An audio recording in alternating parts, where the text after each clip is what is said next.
محمد سيد الكونين والثقلين والفارقين من عرب ومن عجم. کہ ہم کسی شخص کا تمسخر اڑا دیتے ہیں، اس کی تحقیر کر دیتے ہیں، اپنی زبان سے تمسخر اڑا دیتے ہیں. اللہ تعالیٰ نے قرآن مجید کے اندر اس چیز سے منع فرمایا. یا ایھا الذین آمنوا لا یسخر قوم من قوم عسیٰ ان یکونوا خیرا منہم ولا نساء من نساء عسیٰ ان یکن خیرا منہن. اے ایمان والو، کوئی قوم، لا یسخر قوم من قوم، کوئی قوم کسی دوسری قوم کا مذاق نہ اڑائے، ان کا تمسخر نہ اڑائے. عسیٰ ان یکونوا خیرا منہم، ہو سکتا ہے جس کا مذاق اڑایا جا رہا ہے یہ مذاق اڑانے والوں سے، تمسخر کرنے والوں سے بہتر ہو. آگے فرمایا ولا نساء من نساء، اور کوئی عورت کسی عورت کا مذاق نہ اڑائے. عسیٰ ان یکن خیرا منہن، ہو سکتا ہے جس کا مذاق اڑایا جائے وہ اس سے بہتر ہو.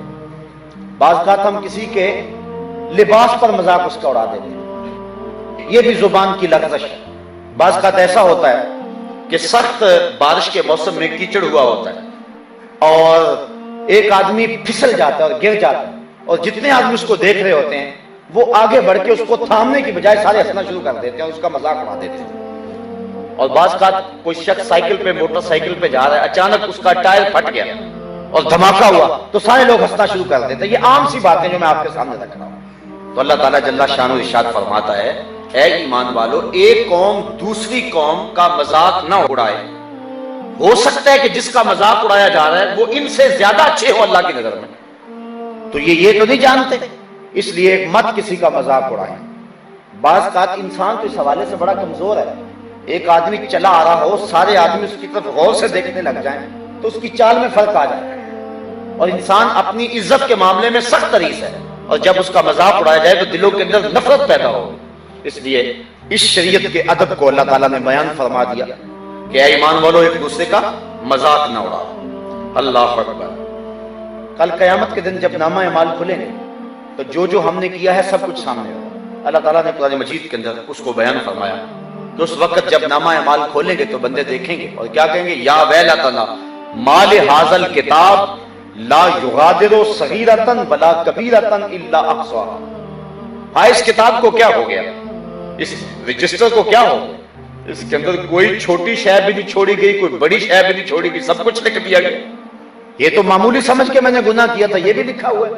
حضرت عبداللہ ابن عباس رضی اللہ تعالیٰ عنہ رئیس المفسرین کہلاتے ہیں، جو آپ فرماتے ہیں کہ چھوٹی شے سے مراد کسی شخص پر ہنسنا ہے، تبسم کرنا ہے، اور بڑی شے سے مراد کسی شخص کو تمسخر کرنا اور اس پر کہا لگانا ہے. تو کسی شخص کو دیکھ کر کے تبسم کرنا، آنکھوں سے کسی کو اشارے کرنا، زیر لب مسکرانا اور اس کا تمسخر اڑانا، یہ صغیرہ سے مراد ہے. اور کسی کو دیکھ کے کھل کھلا کے ہنسنا، کہا لگانا اور اس کی یوں تحقیر کرنا، یہ کبیرہ سے مراد ہے. آپ سمجھتے ہیں یہ کوئی گناہ نہیں ہے.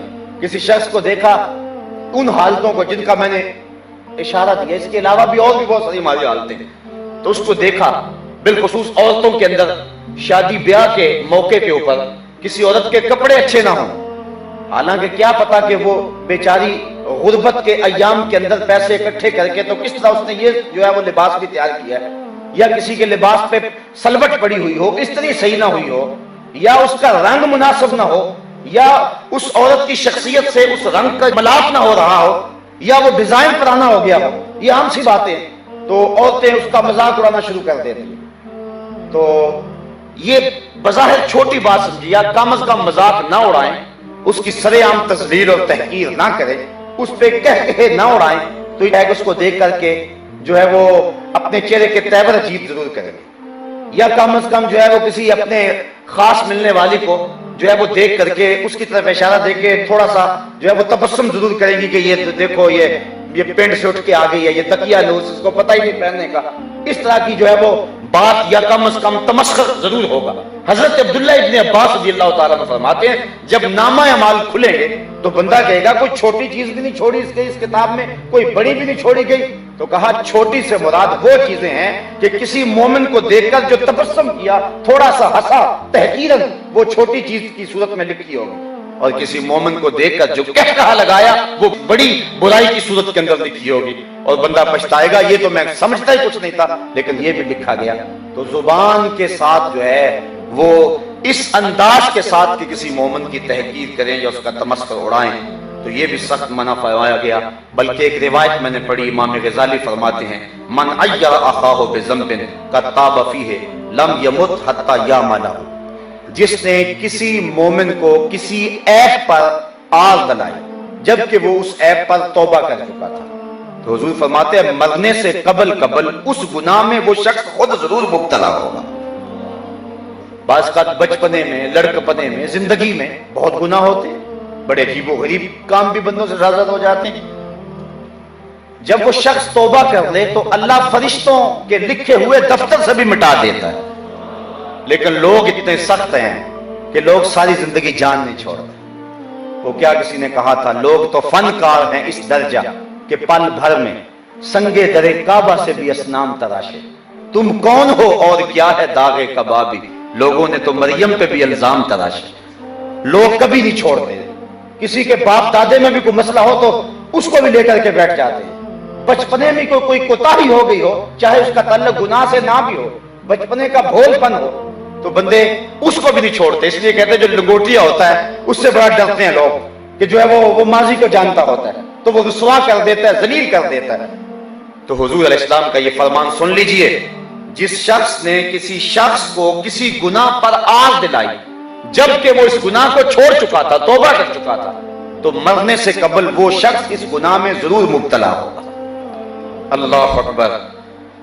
تو یہ وہ لوگ جو کسی کا مذاق اڑاتے ہیں یہ بھی بہت بڑی آفت ہے۔ بلکہ ایک حدیث میں آتا ہے کہ جو لوگ لوگوں کا مذاق اڑایا کرتے ہیں قیامت کے دن ان کے ساتھ یہ سلوک ہوگا کہ حکم ہوگا ہلما ہلما، آ جاؤ آ جاؤ، اور جنت کے دروازے کھول دیے جائیں گے اور وہ دوڑ کر کے، گناہ تو بڑے ہوں گے لیکن دوڑ کر کے جنت کی طرف جائیں گے کہ کام بن گیا۔